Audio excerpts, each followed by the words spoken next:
Bonjour à tous, bienvenue pour cette nouvelle vidéo, j'espère que vous allez bien. Aujourd'hui on va parler de la nouvelle collaboration entre Takashi Murakami et Louis Vuitton, puisqu'il y avait déjà eu une collection dans les années 2000, et là en fait un peu pour les... c'est pas vraiment les 20 ans, parce que la première collab ça date de 2003, mais ils ont ressorti en fait une... Enfin, ils vont, parce qu'on en parle énormément sur les réseaux sociaux, mais c'est pas encore sorti, ça sort en janvier, et donc ils ont redécliné un petit peu les pièces qui étaient sorties dans les années 2000. Donc on va voir ça ensemble. Comme d'habitude, si mon contenu vous intéresse, n'hésitez pas à vous abonner, liker, commenter, activer la cloche pour avoir l'info quand je sors une nouvelle vidéo. Vous pouvez aussi me rejoindre sur Instagram.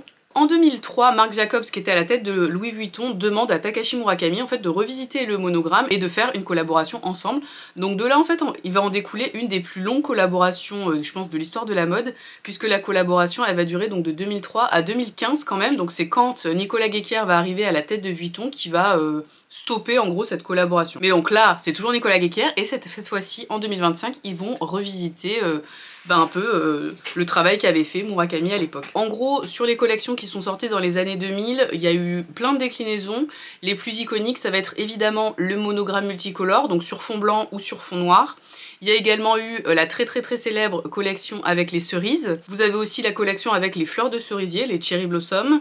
Vous avez aussi le camouflage. Ils ont fait, enfin le Takashi il a fait en fait un fond de monogramme en camouflage, donc dans les tons verts, enfin vraiment truc militaire. Et vous avez également eu une collaboration avec l'idée un peu des pandas, tout ça, des fleurs Murakami, et donc je vous mets de toute façon quelques exemples. Et donc là, alors apparemment ça va être comme l'année dernière si vous vous souvenez pour la collaboration qu'il y avait eu avec Kusama, qui était aussi une revisite d'une collaboration qui datait des années Marc Jacobs, des années 2000 aussi. Comme quoi, hein, la mode est cyclique et tout se réinvente, puisqu'ils nous ressassent quand même un peu toujours la même chose.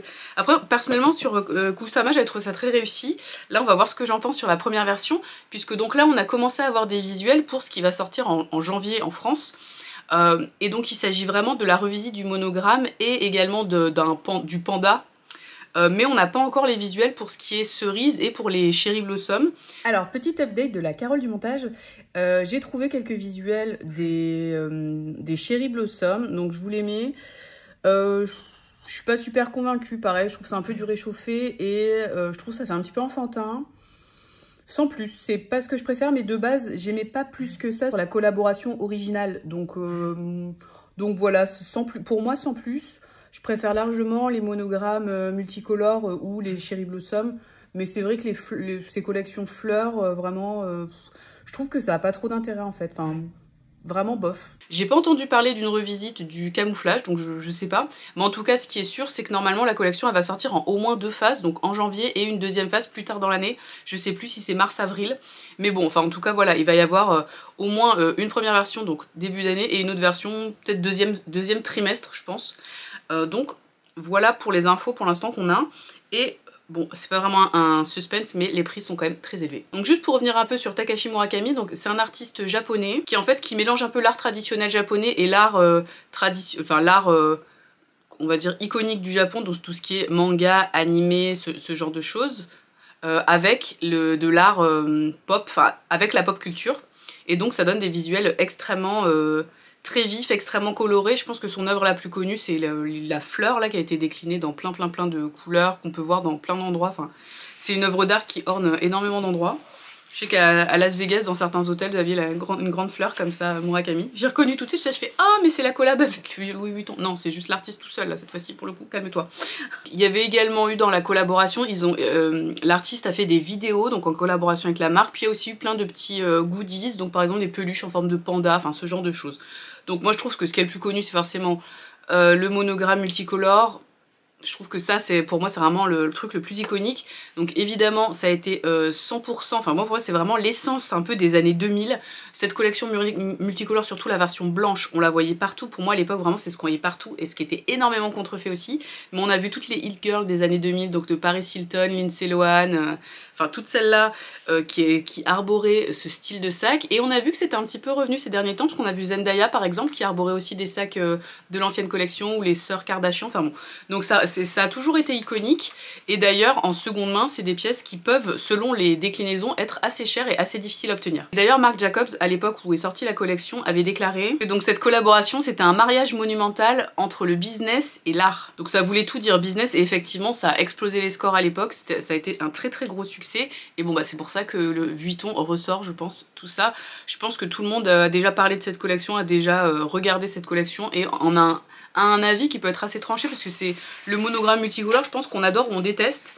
Personnellement, je suis pas très fan en blanc, parce que comme je vous disais, vraiment pour moi c'est un peu l'archétype de la contrefaçon, parce que dans mon imaginaire, quand j'étais jeune, en 2003, j'avais quel âge? En 2003, j'avais 19 ans quand c'est sorti. Et en fait, à partir de ce moment-là, on en voyait partout, et on voyait énormément de contrefaçons. Donc pour moi, c'était vraiment, oh là là, Vuitton. Après, j'y connaissais rien, mais pour moi, c'était vraiment, enfin, cette version blanche, je trouvais ça un peu vulgose, vu qu'on voyait ça là sur les Paris Hilton et tout, qui était quand même pas l'incarnation de la classe, à l'époque, hein, pour le coup. Je trouvais ça un peu, c'est un petit peu rangé, la Paris Hilton. Mais bon, à la base, la meuf, elle a quand même été connue, enfin, un peu comme, avec Kardashian, les deux, elles ont été connues ce qu'elles avaient fait, parce que elles avaient une sextape qui avait fuité. Donc, enfin, je veux dire, c'était quand même pas le summum de la classe, quoi. Bref, donc c'était quelque chose, moi, qui me plaisait pas plus que ça. Enfin, je trouvais que ouais, c'était un peu trop bling bling, enfin pas trop ma cam, mais bon. L'année dernière, j'ai acquis cette pièce-là, donc une des pièces aussi iconiques de la collection. Donc peut-être elle est plus iconique dans la version blanche. Enfin, moi je trouve que la version blanche est plus iconique que la version noire au niveau de la toile. Mais bon, donc moi j'avais pris, parce que je préfère largement la noire, comme je vous ai dit, ça m'évoque beaucoup moins la contrefaçon. Je pense qu'à l'époque, je la connaissais pas en fait, la version noire, je connaissais que la version blanche, ou la version avec les fleurs, les cerises et tout, mais je connaissais pas celle-là. Et donc je l'ai payé, donc je l'ai acheté sur Vintegame, il y avait une promo, mais je l'ai payé, je sais plus, entre 800 et 900 €. Je vous remettrai le prix exact. Donc c'est la pochette accessoire, classique, pas la mini, la normale. Donc vous voyez ce que ça donne, ça c'est vraiment une pièce de 2003, j'ai vérifié le numéro de série à l'intérieur, c'est vraiment une pièce qui date de 2003, donc la collection originelle. Donc vous voyez ce que ça donne, donc c'est vraiment année 2000, donc vous avez juste ce petit truc. Donc moi ce que j'ai fait pour plus de praticité, j'ai rajouté cette chaîne. C'est la chaîne de ma pochette Félicie. Donc c'est une chaîne aussi Vuitton. Mais après, vous pouvez mettre n'importe quelle chaîne. Vous pouvez mettre une bandoulière noire, par exemple. Ça ira très bien avec. Ou une bandoulière couleur caramel. Enfin, c'est comme vous voulez. Parce que moi, j'aime pas trop porter juste main cette pochette-là. Je trouve elle est tellement pratique. Franchement, pour aller en ville, elle est petite. Mais quand même, on y met... Enfin, franchement, on y met beaucoup de trucs. Enfin bon, c'est pas la review de cette pièce. Mais c'était pour vous dire que voilà, moi j'ai cette pièce-là. Et donc on va regarder ensemble les nouvelles déclinaisons, et puis je vais vous dire ce que j'en pense et on va comparer un peu justement avec les vintage. Alors au final, donc cette première partie de collection, enfin ce qu'on a vu sur internet, il y a plusieurs aspects. Donc il y a à la fois le monogramme multicolore qui revient donc sur fond blanc et sur fond noir, et vous avez également une déclinaison avec des fleurs. Donc le monogramme classique Vuitton marron avec des fleurs, et également des pièces avec le monogramme et des pandas. Globalement ce qui a le plus de pièces, c'est quand même le multicolore, hein, forcément. Donc on a énormément de pièces, on va avoir des petites malles, enfin, on va avoir tous les classiques, donc un peu revisités, donc le Speedy, la mini pochette, ce genre de choses. Donc on voit que par rapport aux pièces de l'époque, donc à l'époque par exemple le Speedy, ils avaient rajouté une espèce de poche devant comme ça. Là non, c'est le Speedy normal, mais ils ont quand même gardé ce truc des pieds. Alors sur le Speedy 25, en fait vous avez les pieds, et l'avantage c'est que là vous avez la bandoulière. Je sais pas si, à mon avis à l'époque ça devait être juste le porte-main, donc ça c'est pas mal. Et ils ont mis un petit nœud sur le côté, donc en gros le sac est plus simple, mais vous avez le petit nœud. Et si vous vous souvenez bien, dans la collection des années 2000, vous aviez un nœud quand même sur les pièces, mais sur les pièces Cherry Blossom par exemple, donc avec les fleurs. Vous avez un petit nœud sur certaines des pièces, par exemple sur le sac papillon il y avait un gros nœud sur le devant, ou même sur la pochette accessoire. Pour la pochette accessoire version avec les fleurs, vous aviez un nœud ici en fait, sur cette partie-là. Donc là, je pense que ça reprend ça. Et j'ai l'impression, enfin non, c'est pas une impression, mais le nœud là, donc vous avez un nœud avec un petit cadenas, donc c'est plutôt sympatoche. Et vous pouvez l'enlever. Donc c'est pas mal parce que on peut ne pas aimer le style. Donc pourquoi pas. Par contre, là où les prix... donc par exemple, sur le Speedy 25, on est à 2650 €. Donc je trouve que c'est quand même assez cher. Après, dès qu'il y a une collaboration chez Vuitton, c'est toujours cher, mais là, il n'y a pas l'info, mais je suppose que c'est de la toile et pas du cuir, par exemple, parce que c'est vrai qu'ils redéclinent quand même pas mal de pièces en cuir. À la limite, si c'était du cuir, 2600 €, bon, ce serait cher, mais pourquoi pas. Mais par contre, si c'est de la toile, je trouve que c'est vraiment cher. Mais je pense que c'est de la toile, et par exemple, donc là, on a la pochette accessoire, comme je vous ai dit, donc là, ils l'ont un petit peu modifiée pour la mettre au goût du jour. Donc ils ont mis, donc vous avez une petite chaîne en portée courte, enfin un peu, qui je pense est un peu l'équivalent donc là de cette pièce qui était en cuir, bah là vous l'avez en en chêne, donc c'est plus joli, moi je trouve c'est plus classe pour le coup. Et vous avez aussi une bandoulière en cuir, donc c'est pas mal du tout. Autre petite différence sur les pièces, on va dire iconiques, sur la version en toile noire, avant la bandoulière et le tour, enfin la partie cuir en gros était en cuir de vachette naturelle, donc clair. Là vous avez ces noir sur noir, donc avec du cuir noir. Ça je trouve ça pas mal parce que c'est plus facile d'entretien. Donc c'est plutôt une bonne idée et ça fait vraiment tout noir. Donc si jamais vous cherchez cette pièce, pourquoi pas. Sur le Nano Speedy, on va être à 2000 €. Après, c'est quand même... ça pique, ça pique, ça pique. Donc voilà, vous avez en gros les pièces à l'ancienne. Même si je vois pas par exemple le sac papillon. Mais vous avez en gros la plupart des classiques qui sont déclinés. Et puis vous avez les nouveaux sacs qui ont aussi été déclinés. Donc par exemple le coussin. Bon après le coussin en taille PM... Donc pareil avec une chaîne, une bandoulière, donc c'est vraiment le coussin classique, mais ils ont mis le monogramme multicolore. Après à chaque collection un peu capsule, le coussin il est redécliné. Donc là on est à 4600 €, donc ça c'est un sac en cuir. A priori j'en suis sûre, le coussin il est quand même quasiment toujours en cuir. Donc ça veut dire que les autres à 2000 et quelques qui sont bien en toile, moi je trouve que les prix ils sont un peu déconnants quand même. Hein. Vous avez par exemple une petite banane, la banane elle est à 2300 €, donc là ça doit être en toile. Franchement, moi je trouve que c'est quand même pas donné. Bon, vous avez énormément de modèles. Après, vous avez des modèles un petit peu sympas. Là, vous avez par exemple un truc qui s'appelle Coro Clutch. Donc, c'est une boule, on dirait un peu une boule de Noël, avec un nœud sur le dessus. Donc, ça fait mi-boule de Noël, mi-œuf de Pâques. C'est sympa. Bon, 5000 €, là, c'est vraiment des pièces de collection. Mais c'est vrai que j'ai mon téléphone là, hein, c'est pour ça que je regarde comme ça. Mais bon, c'est quand même pas donné. Après, donc, vous avez ces fameuses pièces avec le panda, par exemple. Donc, on a par exemple sur un Alma bébé, donc là en cuir épi, à 2200 €. Bon, c'est mignon. Et en fait, vous avez donc le gros panda qui, j'ai l'impression, est détachable, c'est que ça fait comme un charme finalement. Et vous avez le LV qui est multicolore. Alors, je trouve que c'est assez joli ce LV multicolore. Ça ressemble quand même beaucoup à la collection, à une des déclinaisons qu'on a vues là en début de vidéo qui date des années 2000. C'est très mignon. 2200 € pour en cuir épi, bah, c'est quand même bien plus cher que la version, on va dire, classique. Et vous avez enfin, par exemple, là, un Everfull avec plein de fleurs. Ça, moi, c'est le genre de truc, je suis pas très fan. Après, j'aime pas trop, en fait, les fleurs comme ça, Murakami, c'est pas trop ma came. Je trouve ça assez enfantin, enfin, je trouve ça mignonné, mais j'achèterais pas, quoi. Et là, ça coûte, donc le Neverfull, donc là, on est pareil, on est sur de la toile enduite, 2400 €. Ça pique un peu quand même, on va pas se mentir. Et évidemment, vous avez aussi la petite malle par exemple qui est très mignonne de 5007. Alors là, je trouve le prix de la petite malle, il est déjà autour de 5000. Bon, donc le prix est presque équivalent, on va dire. Bon, je trouve que c'est plus joli sur la petite malle que sur le Neverfull. Je sais pas, je trouve ça... Les fleurs, vu qu'elles sont plus... c'est plus dense. Il y a une plus grosse densité de fleurs, je sais pas comment dire. Je sais pas, je trouve ça assez joli avec comme ça, le cuir de vachette naturelle. Je trouve c'est mignon, mais bon, après, quand même, ça... Enfin, après, c'est les prix Vuitton actuels, hein. Il n'y a rien d'étonnant non plus à ces prix. Hein. Après, vous avez des déclinaisons aussi très jolies, par exemple le Capucine Est-Ouest, avec pareil, comme sur le Vuitton, comme sur le Alma, en fait, vous avez le LV comme ça, qui est multicolore. Ça, je trouve ça joli. La chaîne est très jolie aussi sur ce modèle-là. Bon, 6400 €, bon, voilà. Hein. Bon, le Capucine, c'est toujours scandaleusement cher. Là, vous avez d'autres styles de Capucine, là, avec un gros charme, avec les fleurs. Je trouve que ces fleurs, elles ont l'air un peu sous LSD, je sais pas, elles me font un peu flipper, non? Je sais pas, ça, moi ça m'évoque vraiment ça m'évoque vraiment quelqu'un qui fait un trip sous LSD, vous voyez, enfin en mode Yellow Submarine, enfin... Autre pièce un peu sympa, par exemple, la pochette toilette, là on est à 1040 €, bon, c'est les prix... Si vous cherchez ce genre de pièces, 1040 €, pourquoi pas, après tout, c'est pas plus cher. Puis il y a des pièces un peu nouvelles, moi par exemple j'avais jamais vu là le Fun Pouch Métis, alors si vous connaissez dites-moi, peut-être ça existait déjà avant, mais moi je le connaissais pas. Il est mignon, vous avez le fermoir S qui est tout mignon. Bon, par contre, ça coûte 1200 €. C'est pour mettre le téléphone, donc c'est petit. Avec une chaîne, ouais, voilà. Et après, vous avez pas mal de petites maroquineries. Donc, par exemple, un portefeuille, le Victorine à 550 €. Je connais pas le prix, mais je pense que ça coûte plutôt 400 en version, on va dire, classique. Mais c'est le genre de pièce qui, personnellement, je trouve est plus sympa. Enfin, autant acheter une déclinaison un peu saisonnière de ce genre de pièces que ça devient...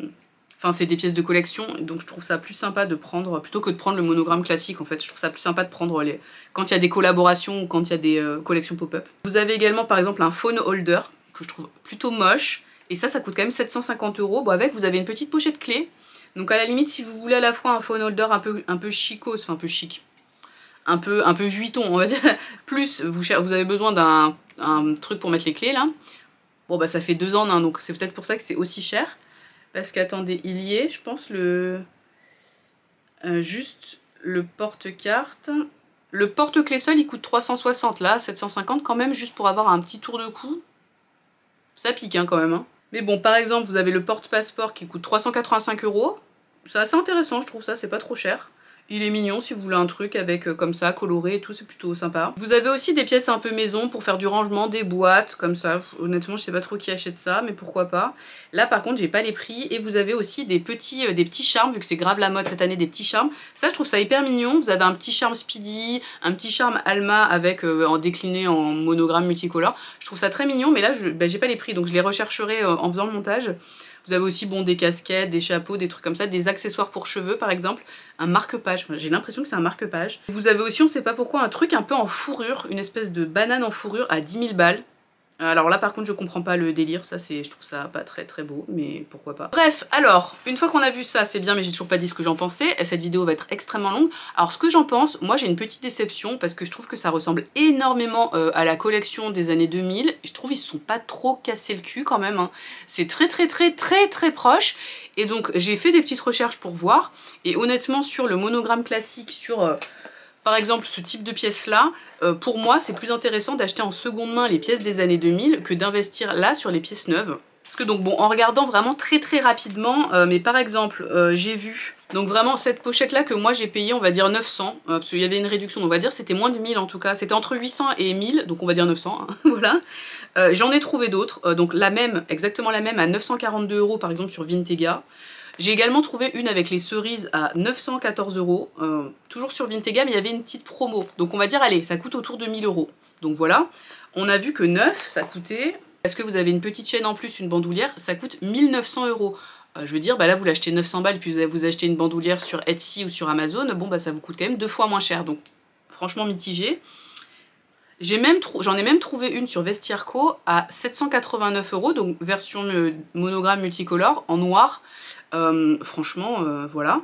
Pareil au niveau du Speedy. Donc le Nano Speedy est à 2000 €. Alors après, l'avantage, la nouvelle version, c'est que vous avez déjà comment dire, la structure pour la bandoulière. Alors que sur la version des années 2000, vous n'avez pas de bandoulière en fait, c'est juste portée-main. Vous pouvez rajouter une bandoulière un peu à l'arrache, mais c'est vrai que c'est moins bien. Donc c'est normal que ce soit plus cher, mais bon, si ça vous dérange pas, vu que le sac est très petit et que vous voulez porter à la main, bah partez plutôt sur du vintage, parce qu'en vintage, le nano j'en ai trouvé à 1300 €, donc c'est quand même très correct. Donc en version monogramme multicolore, et dans la taille, donc ça c'était pour le nano, dans la taille on va dire classique 25-30, je pense à l'époque c'était 30, j'en ai trouvé autour de 1300 €, vous pouvez largement en trouver. J'en ai même trouvé un à 1130 € sur Vestiaire Collectif, donc je veux dire, enfin voilà, c'est quand même des prix qui sont très intéressants, et enfin c'est quand même 2 fois moins cher quasiment que la version de la nouvelle collection. Parce que donc le normal, il coûte... la version 25 avec donc une bandoulière, il coûte 2650 €. Après, elle est plus simple. C'est vrai que celle de l'époque, vous avez cette poche devant avec le gros fermoir. On peut ne pas aimer. C'est vrai que ça fait très marqué. Ça, pour le coup, c'est très marqué. Année 2000. Donc, si on veut quelque chose d'un petit peu plus simple, en se disant quand même bien que cette collection multicolore, c'est pas du tout facile à porter, c'est pas du tout discret, on n'est pas du tout, là on n'est pas du tout dans le Quiet Luxury, je pense qu'on est, c'est l'opposé même, c'est l'exact opposé du Quiet Luxury, mais si on aime, si on assume le monogramme, c'est quelque chose qu'on adore, pourquoi pas, mais donc c'est vrai que si vous voulez quelque chose de plus sobre, effectivement la nouvelle version sera plus sobre, donc pourquoi pas, mais bah, c'est quand même 2 voire 3 fois plus cher. Alors en revanche, si ce qui vous intéresse c'est la version cerise, sur les Speedy cerises sont un peu plus chères et je pense un petit peu plus difficiles à trouver, parce que c'est vrai que je pense que la collection multicolore c'est énormément vendu. Cerise était très iconique aussi, mais j'ai l'impression que ça s'est moins vendu, ou alors c'est juste qu'il y a moins de pièces en seconde main, je ne sais pas, il y a plus de demandes et donc bah, ça augmente les prix forcément. Donc là j'en ai trouvé, mais à des prix assez différents, mais très hauts. Le moins cher que j'ai vu, bon j'ai regardé vraiment rapidement, hein, j'ai pas fait une étude de marché là pendant des semaines pour voir les prix, mais bon, donc j'en ai vu là à 2800 €, donc quand même très cher, et ça peut monter jusqu'à quasiment 4000 €. Donc là on sent que voilà, le Speedy cerise il est plus difficile à trouver. Moi j'attends honnêtement de voir les déclinaisons cerises, parce que c'est vrai que je suis très contente de cette pièce là, mais c'est vrai que je trouve les pièces cerises sont ultra iconiques, donc j'aimerais bien avoir une pièce cerise dans ma collection, donc pourquoi pas de la nouvelle déclinaison qui va sortir. Vraiment j'attends de voir, mais j'espère avoir un petit peu plus de fun et un petit peu plus de nouveauté que ce qu'il y a eu là sur le monogramme, où c'est très sympa, je trouve ça très joli ce monogramme multicolore et tout, franchement c'est très cool. Mais les nouveautés, enfin pour moi, c'est pas non plus, ils sont pas foulés quand même, enfin c'est quand même, ça ressemble beaucoup, donc c'est pour ça que je suis un petit peu déçue. Donc j'attends beaucoup des cerises, donc pourquoi pas une petite pièce, ou après là j'exclus pas de prendre un petit charme, ou une tasse, enfin un truc, un petit accessoire on va dire, mais pas une grosse pièce, je pense pas. Et je me réserve un peu on va dire pour les cerises, voir ce qu'ils vont nous proposer, et vraiment je suis assez impatiente de voir. Enfin, juste pour vous faire un petit point sur la seconde main, j'ai regardé aussi les versions camouflage, donc qui sont sorties dans les années 2000, et où là on n'a pas trop d'infos sur une éventuelle déclinaison en 2025 du camouflage. En tout cas le camouflage, le Speedy 35, là c'est très très difficile à obtenir et c'est extrêmement cher. J'ai vu à partir de 6100 € chez Jolie Closet, mais c'était vraiment l'offre la moins chère. Sinon 7800 sur Vestirco, j'ai même vu des offres à 17 000 €. Bon là je pense que clairement c'est abusé, mais bon en tout cas pour vous dire que si vous cherchez les versions vintage, autant alors multicolore, vraiment multicolore, il y a énormément d'annonces. Enfin si vous voulez des pièces classiques, hein, de la pochette accessoire, mini pochette, speedy, enfin les pièces un peu classiques, même papillon, trucs comme ça, vous avez plein d'offres et vous allez avoir des prix très corrects. Cerise, il y a un peu moins d'offres, ça commence un peu à monter, mais finalement c'est des prix qui sont pas forcément plus chers que là les prix actuels de ce qui va sortir chez Vuitton l'année prochaine. Par contre si vous voulez camouflage, la camouflage, vraiment il va falloir faire, mettez-vous les alertes et tout ça parce que là c'est plus cher et il y a très peu d'offres en fait, donc c'est voilà. Donc c'est juste pour faire une petite cote en gros des trucs Murakami. J'ai pas regardé les versions panda et tout ça, parce que je trouvais ça moins iconique et moins désirable pour moi, donc bah voilà. J'ai pas parlé de toutes les pièces, qu'il y en a beaucoup. Vous avez aussi par exemple le twist qui a été décliné, qui est assez sympa, avec où le twist en fait c'est... il est noir avec les monogrammes colorés, le sac est tout noir, enfin c'est plutôt sympa, 4100 €. Bon c'est sympa mais c'est cher. Ah si intéressant, vous avez le kit de pochettes de toilette, vous savez ils avaient ressorti là les pochettes toilettes, vous en avez 3 un peu comme le truc, le set Kirigami. Donc vous en avez 3 avec 3 déclinaisons, donc le panda, un autre petite bête de Murakami, je sais pas trop ce que c'est, et le LV multicolore, donc ça c'est plutôt sympa, ça coûte par contre 1850 € en toile enduite.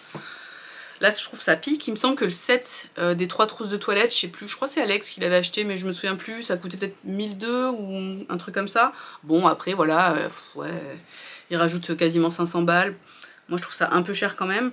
Et ah oui, et je vous ai pas dit, à l'intérieur des sacs il y aura un tag, ça je trouve ça sympa, une étiquette avec donc marqué Louis Vuitton X Murakami, quelque chose comme ça, et avec en fait 4 petits éléments, donc vous avez... le panda, la fleur, la cerise et la troisième, l'espèce de... je sais pas ce que c'est, l'espèce d'alien, enfin le 4e petit emblème Murakami. Personnellement je trouve assez vilain. Voilà, bon j'ai pas fait, je vous ai pas montré de manière exhaustive toutes les pièces, allez voir sur Instagram, franchement il y a énormément de posts. Voilà, vous avez aussi des bagages, bon il y a des keypoles, enfin il y a plein de choses. Je vous ai montré moi ce qui me paraissait le plus essentiel. Ah si quand même petit point, j'ai pas dit ça, mais donc la différence aussi avec la nouvelle version, c'est donc comme je vous ai dit sur les pièces noires, le cuir il est en noir et en fait j'ai l'impression que là vous savez vous avez des espèces de clous et j'ai l'impression que sur la nouvelle version les clous ils sont plus aplatis, que c'est juste en fait des... comment on dit, enfin c'est plat en fait. Voilà, j'ai l'impression que c'est ça la différence. Après effectivement c'est vrai que le fait d'avoir ce contraste beige et noir, on peut ne pas du tout aimer. Et le fait que ce soit tout noir, c'est sympa aussi. Enfin moi j'aime bien. Mais bon au pire soit bah, déjà vous pouvez reteindre là si vous avez envie. Mais moi je trouve bah, ça lui donne aussi le petit côté vintage. Mais effectivement si vous préférez quelque chose de on va dire plus sobre, entre guillemets, parce que c'est quand même un monogramme coloré, la version noire peut être aussi une bonne alternative. Bon voilà rapidement pour cette collection. Bah dites-moi vous ce que vous en pensez. Moi vraiment en fait j'ai fait cette vidéo un peu pour exprimer un peu cette petite déception un peu du manque d'originalité. Après voilà ça reprend l'œuvre de l'artiste etc, mais je trouve que par exemple sur la collection Kusama de l'année dernière, je vous ai fait 2 vidéos d'ailleurs sur les déclinaisons Kusama de l'année dernière, si ça vous intéresse je vous les mettrai en barre d'infos. Je trouve que Kusama, certes, ils avaient repris à grosse maille ce qui avait été fait dans les années 2000, après, voilà, l'œuvre de l'artiste, c'est pas que c'est redondant, ce serait méchant de dire ça, enfin, c'est quand même une grande artiste, enfin, c'est une grande artiste, mais voilà, elle a des choses dans son œuvre qui reviennent régulièrement, les dots, etc. Et donc ils avaient redécliné ça. Donc il y avait des œuvres, enfin il y avait des pièces qui ressemblaient effectivement à ce qui avait été sorti dans les années 2000, mais je trouve que rien non plus n'était complètement équivalent, enfin c'était pas du copier-coller. Il y avait un retravail, ils ont fait des choses un peu différentes, c'était inventif même au niveau des techniques, d'impression sur la toile enduite et tout, enfin c'était assez nouveau et tout ça, alors que là pour moi c'est quand même un peu du copier-coller, enfin je veux dire les modifications qui ont été faites elles sont minimes, et elles ont plutôt été faites sur le cuir qui est autour, on va dire les charmes qui sont sur les sacs, ce genre de choses, mais pas vraiment sur le monogramme en lui-même. Je sais pas, ils auraient pu faire des couleurs différentes, enfin, ou un fond, au lieu d'être sur fond blanc ou fond noir, là ils auraient pu faire sur un fond, je sais pas, d'une autre couleur, enfin j'en sais rien, mais vous voyez, donc je suis un peu déçue, ouais je suis un peu déçue de ça, mais ça veut pas dire que je vais pas quand même acheter une petite pièce, parce que c'est quand même ultra iconique, et je pense que j'aurais quand même envie d'avoir une petite pièce, mais c'est vrai que sur les grosses pièces, il y a quand même une petite déception, et vraiment, moi je vous dis, sur le monogramme, franchement, seconde main quoi, enfin voilà. Donc voilà mon avis sur cette collection, bah, j'espère que ça vous aura intéressé, donc ouais, dites-moi ce que vous en pensez en commentaire, et dites-moi surtout, est-ce que vous avez prévu d'acheter une pièce, est-ce que vous allez craquer? Et on se retrouve bientôt pour une nouvelle vidéo, à bientôt, ciao!